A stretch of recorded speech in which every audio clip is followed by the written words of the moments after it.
Hello friends, welcome to my YouTube channel. So today in this video I am going to show you how to delete the privacy password from this device. So in this device I already set the app lock. So let me show you. For the Instagram I set the app lock. Draw the pattern, it is unlocked.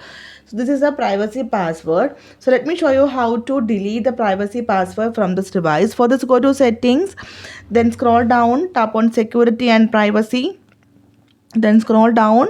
You can select the app lock hide up from here, anyone from here. So here I am going to select the app lock.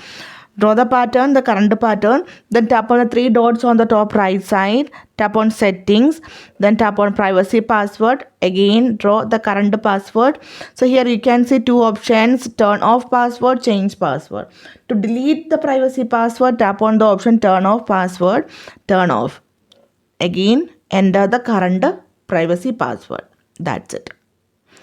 Now let me show you. Now again I am going to open the Instagram. Now you can see it is directly open. They are not asking for the privacy password. So simply in this way you can delete the privacy password from this device.